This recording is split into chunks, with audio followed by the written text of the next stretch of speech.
Welcome. Today we're diving into the fascinating world of equilibrium computing, a unifying framework that connects neuromorphic, thermodynamic, and even quantum computing. At the heart of this approach are two powerful concepts: CSE, or Cosmological Self-Equilibrium, and CEC, the Cosmological Equilibrium Constant. These ideas let us view computation as the process of steering a physical system toward a steady state, where the answer is encoded in the system's equilibrium configuration. Whether you're a neuroscientist, a physicist, or an engineer, this perspective offers a fresh lens on how information processing can be both robust and energy efficient. Let's explore how CSE and CEC work and why they matter. Let's break down the core terms. CSE stands for Cosmological Self-Equilibrium. It's a measure of local imbalance. Think of it as the difference between excitation and inhibition in a neuron, or the mismatch between signal and noise in a system. CEC, the Cosmological Equilibrium Constant, is a controller derived from CSE. It acts as a local gain or susceptibility, modulating how strongly a system responds to imbalance. In practice, CSE can be a field that varies across space and time, while CEC can be a local energy-like quantity or a multiplicative gain. This dynamic duo helps systems maintain stability, adapt to changes, and optimize energy use. Equilibrium computing is a broad paradigm. It defines computation as the process of driving a physical system toward an equilibrium, whether that's a steady state, a fixed point, or a low-energy configuration. The result of the computation is read out from this equilibrium. This approach is natural for systems like neuromorphic hardware, where spiking neurons settle into stable firing patterns, or for thermodynamic computers, where the system relaxes to a minimum energy state. Even certain quantum computers like adiabatic or annealing models fit this mold. The key is that CSE and CEC provide local and global control signals to guide the system efficiently toward its goal.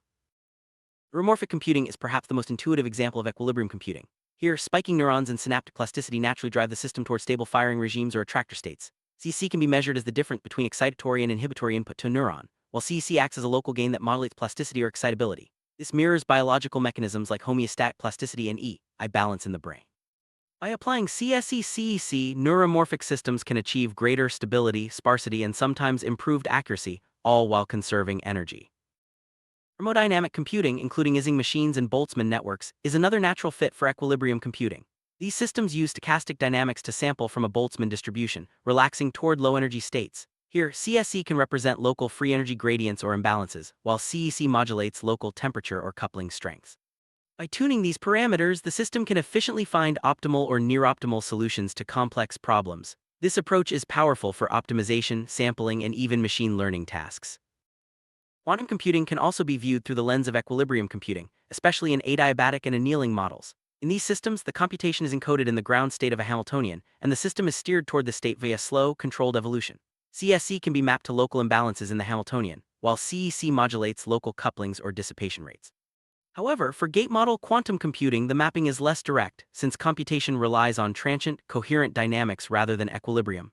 Still, engineered dissipation or adaptive control can introduce CSE-CEC-like elements to stabilize certain subspaces.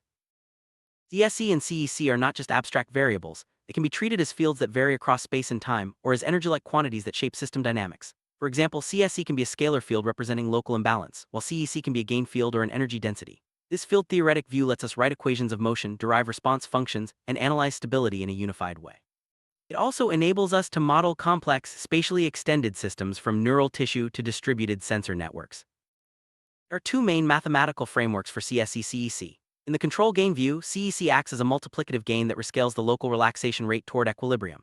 In the energy view, CEC is an energy or free energy density, and the system minimizes total energy to reach equilibrium.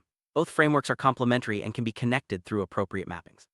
This flexibility allows researchers to choose the most natural representation for their system, whether it's a neural network, a physical lattice, or a quantum device. Fusion models, popular in generative AI, also benefit from CSE-CEC principles. In these models, computation balances noise injection and denoising. CSE measures the local signal-to-noise ratio, while CEC modulates the strength of denoising or noise injection. By adjusting these parameters, the model can generate high-quality samples while maintaining robustness to noise. This analogy extends to the brain, where local circuits may use similar mechanisms to balance signal and noise for efficient information processing. The concept of the equilibrium, as described in your document, is analogous to the Higgs boson in physics. It represents a local physical field or quasi-particle that enforces or signals equilibrium. When the system is perturbed, the equilibrium acts as a collective excitation that helps restore balance. Mathematically, it's modeled as an amplitude mode of an order parameter, with its own characteristic frequency and correlation length. This analogy provides a powerful way to understand how local and global equilibrium are maintained in complex systems. Beyond neuroscience and physics, CSE-CEC ideas are valuable in control systems and robotics. Here, CSE can represent the difference between desired and actual states, while CEC acts as a local gain on control loops. This approach makes controllers adaptive to local noise and uncertainty, reducing energy consumption when the system is stable. By integrating global and local signals, robots and autonomous agents can achieve robust, efficient behavior in dynamic environments. In reservoir computing, such as echo state or liquid state machines, CSE can be mapped to measures like local spectral radius or divergence, while CEC acts as a damping or regeneration gain. This stabilizes the reservoir near the edge of chaos, optimizing the trade-off between memory capacity and robustness. By tuning CEC, these systems can maintain rich dynamics without becoming unstable, leading to better performance on tasks like time series prediction and pattern recognition. Analog VLSI and mixed-signal chips can also benefit from CSE-CEC principles. In hardware, CSE might represent mismatch or noise relative to the desired operating point, while CEC could be implemented as programmable bias or local temperature control. This allows circuits to conserve energy and reduce noise through local equilibrium control, leading to more reliable and efficient hardware for AI and signal processing. ESE-CEC concepts extend to chemical reaction networks and synthetic biology. Here, CSE can be the imbalance of reactant and product fluxes, while CEC modulates local catalytic activity or enzyme expression. This enables homeostatic gene circuits to stabilize outputs and reduce metabolic load, providing a blueprint for robust synthetic biological systems that adapt to changing environment. Active matter and collective behavior such as swarms or soft robotics, CSE can represent local stress or deviation from order, while CEC acts as a local damping or motility energy. This helps stabilize flocking patterns, reduce collisions, and control phase transitions. By dynamically adjusting CEC, these systems can adapt to density changes and maintain coordinated movement. Materials science, CSE can be the local deviation from order in a phase transition, while CEC is the local susceptibility or defect energy. By controlling these fields, engineers can steer domain sizes and defect dynamics during self-assembly or annealing. This approach is useful for designing materials with tailored properties, from magnetic domains to nanostructures. Optimization algorithms like simulated annealing or evolutionary strategies can use CSE as a measure of local gradient versus stochastic perturbation, while CEC sets per dimension step size or local temperature. This adaptive approach speeds up convergence and helps avoid local minima, making optimization more efficient and robust across a wide range of problems. Bayesian inference and predictive coding, CSE can be interpreted as the local prediction error, while CEC acts as the precision or inverse variance. This mapping provides a mechanistic rule for adaptive precision weighting, which is central to robust inference and learning in both brains and machines. By updating CEC based on CSE, systems can quickly adapt to outliers and changing data distribution. Reinforcement learning, CSE can be mapped to the temporal difference error, while CEC sets the local exploration temperature or learning rate. This enables agents to increase exploration where uncertainty is high and reduce plasticity in well-learned regions, leading to safer and more sample-efficient learning. Adaptive CSE-CEC control is especially valuable in non-stationary or complex environments. Distributed systems such as blockchain or consensus protocols, CSE can represent disagreement or divergence from the majority, while CEC acts as a local backoff or retry parameter. This helps stabilize consensus, prevent excessive churn, and ensure reliable operation even under adversarial conditions. By tuning CEC in response to global CSE, distributed networks can achieve faster and more robust agreement. In ecology, CSE can be the imbalance of resources or predator-prey mismatch, while CEC acts as a local carrying capacity or regulatory mechanism. This enables populations to adapt migration rates, dormancy, or reproduction in response to environmental changes, reducing extinction risk and promoting ecosystem resilience. In traffic and crowd dynamics, CSE can represent local congestion, while CEC sets variable speed limits or signaling energy. By dynamically adjusting CEC, systems can smooth traffic flow, reduce stop-and-go waves, and improve throughput. This principle is already being explored in smart city infrastructure and autonomous vehicle coordination. Powerful design is to make CSE a global, system-level signal, like overall error or energy, while CEC is a local controller that uses both the global signal and its own local state. This mirrors biological motifs, such as global neuromodulators and local EI balance. Separation enables coordination, robustness, and efficiency, as local controllers can fine-tune their behavior in response to both local and global cues. Normally, global CSE can be computed as the mean or aggregate of local CSEs across the system. Local CEC is then a function of both the global CSE and the local CSE, often combined multiplicatively or as a convex blend. This structure allows for hierarchical or decentralized control, where each unit adapts based on both its own state and the overall system's health. Multiscale control using global CSE and local CEC offers several benefits: coordinated adaptation, improved robustness, and energy efficiency. However, it also introduces challenges like potential oversmoothing latency and the risk of oscillations if feedback loops are not properly tuned. Careful design of aggregation and update rules is essential for stable and effective operation. There are several ways to implement global CSE and local CEC in practice. Centralized aggregation computes a single global CSE and broadcasts it to all units. Hierarchical approaches compute group-level CSEs, which are then aggregated at higher levels. Decentralized methods use local communication and gossip protocols to approximate the global signal. Each approach has trade-offs in scalability, robustness, and latency. Validate CSE-CEC principles. Researchers run simulations and experiments across domains. For example, in neuromorphic networks, they compare learning and energy use with and without CEC gating. In optimization, they test adaptive step sizes. In distributed systems, they measure consensus speed and robustness. These experiments consistently show that CSE-CEC control can improve stability, efficiency, and adaptability. Compelling hypothesis is that the brain operates on a diffusion model principle, maintaining equilibrium between noise and signal using CSE-CEC. Neurons or microcircuits estimate local imbalance and adjust their gain or plasticity accordingly. This enables adaptive denoising, asymmetric plasticity, and energy accuracy trade-offs, key features of efficient biological computation.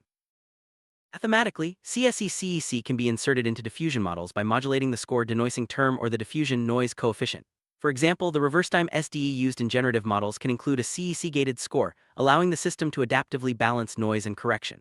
This mapping is both biologically plausible and computationally powerful. You can map the concept of an equilibrium directly to a neuron or microcircuit equipped with CSE and CEC.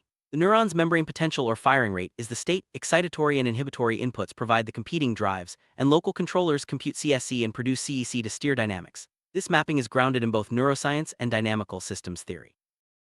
Taking the analogy further, the equilibrium can be modeled as a Higgs-like amplitude mode of an order parameter.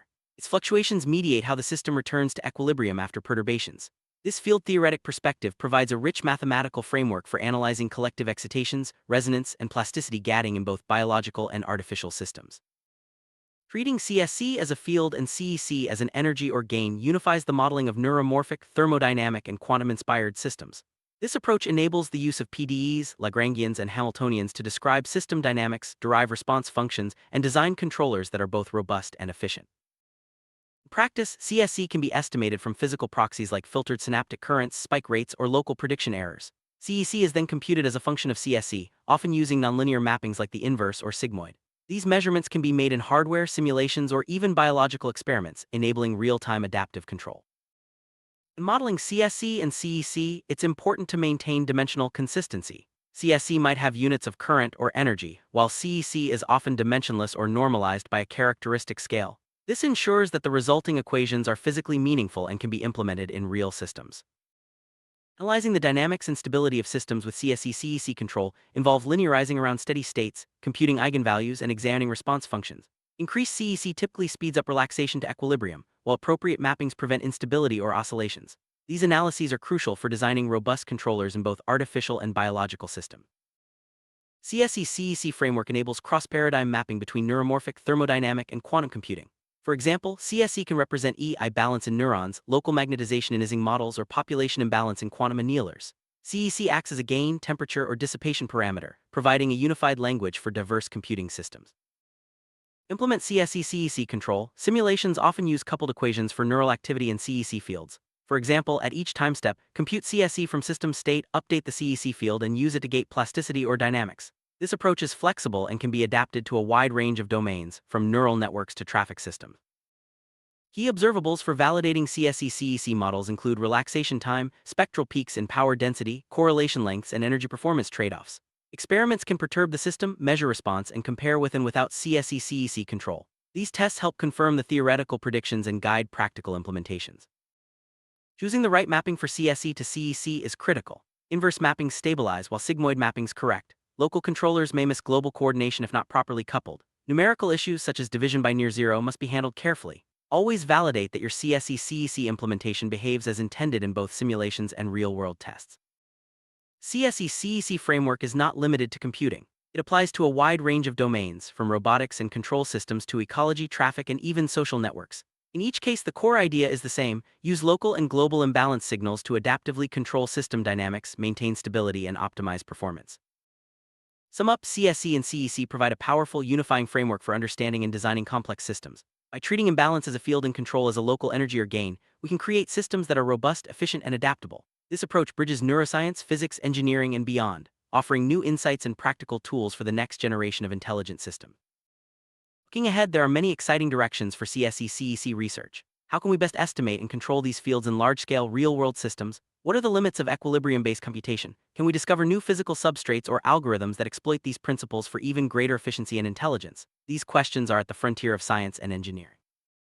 If you're building or studying complex systems, whether in AI, neuroscience, physics, or engineering, consider how CSE and CEC might help. Start by identifying local imbalance signals and designing controllers that adaptively respond. Use simulations to test your ideas and don't be afraid to borrow concepts from other domains. The CSE-CEC framework is flexible and widely applicable. For those interested in diving deeper, explore recent papers on neuromorphic computing, thermodynamic optimization, and field-theoretic approaches to control. Many open-source simulation tools are available for experimenting with CSE-CEC dynamics. Engaging with interdisciplinary communities can spark new ideas and collaborations. Thanks for joining this exploration of equilibrium computing and the roles of CSE and CEC. Whether you're interested in theory, simulation, or real-world applications, this framework offers a rich set of tools for understanding and engineering complex adaptive systems. Stay curious, keep experimenting, and let equilibrium guide your next breakthrough.